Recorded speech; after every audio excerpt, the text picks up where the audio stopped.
আসসালামু আলাইকুম। আমি মোহাম্মদ শাওন আহমেদ। আমার বাসা টাঙ্গাইলে। তো আমি রিসেন্টলি আমার ইতালি স্টুডেন্ট ভিসাটা পেয়েছি গত ২৭ তারিখ। শুরুতেই আমি সানরাইজ এডুকেশন কনসালটেন্সিকে ধন্যবাদ ও কৃতজ্ঞতা জানাতে চাই। কারণ তারা আমার জার্নি শুরু থেকেই ছিল অনেক হেল্প করছে। ইতালিতে যাওয়ার বা স্টুডেন্ট ভিসা পাওয়ার সমস্ত ইনফো ওনাদের কাছ থেকে নেই। তারপরে আমার হচ্ছে ওনাদের প্রসেস বা ওনাদের যে ব্রিফিংটা দিয়েছিল আমাকে সেটা ভালো লাগে। ইতালি স্টুডেন্ট ভিসা পাওয়ার ক্ষেত্রে যে প্রথম ধাপটা সেটা হচ্ছে টলক এক্সামটা। ফার্স্টে হচ্ছে টলক এক্সামটা দেওয়াতে হেল্প করে। দেন যে প্রসেসটা হয় সিনিয়র প্রসেস আছে, তারপরে হচ্ছে অ্যাপয়েন্টমেন্ট পাওয়া, ভিসা অ্যাপ্লিকেশন, এসব একটা ধাপ। প্রত্যেকটা ধাপেই ওনারা হচ্ছে আমাদেরকে হেল্প করে। এম্বাসির অ্যাপয়েন্টমেন্ট পাইতে একটু ঝামেলা ফেস করি। তো হচ্ছে আমি অ্যাপয়েন্টমেন্টটা ঢাকাতে পাই না, পাই হচ্ছে সিলেটে।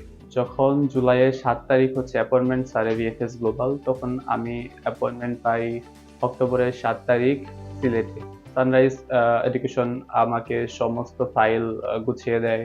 তো বিশেষ করে যে ডকুমেন্টগুলোতে ওনারা হেল্প করে, যেগুলো সব থেকে বেশি প্রয়োজনীয়, যেমন হচ্ছে সলভেন্সি সার্টিফিকেট আছে, তারপরে হচ্ছে অ্যাসেট ভ্যালুয়েশন, এগুলো হচ্ছে আমি সবই ওনাদেরকে দিয়ে করাই। আর ২০ দিন পরে আমি হচ্ছে মেইল পাই যে I have got the visa. আমার খুশি কে দেখে পরে হচ্ছে আমি ২৭ তারিখ ভিসা কালেক্ট করি সিলেট থেকে। এবং আমি শুরুতে যেটা বলতেছিলাম এখনো লাস্টলি বলবো যে সানরাইজ আমাকে অনেক হেল্প করছে এবং আমি ওনাদের এর উপরে অনেক খুশি এবং কৃতজ্ঞতা জানাই ওনাদেরকে।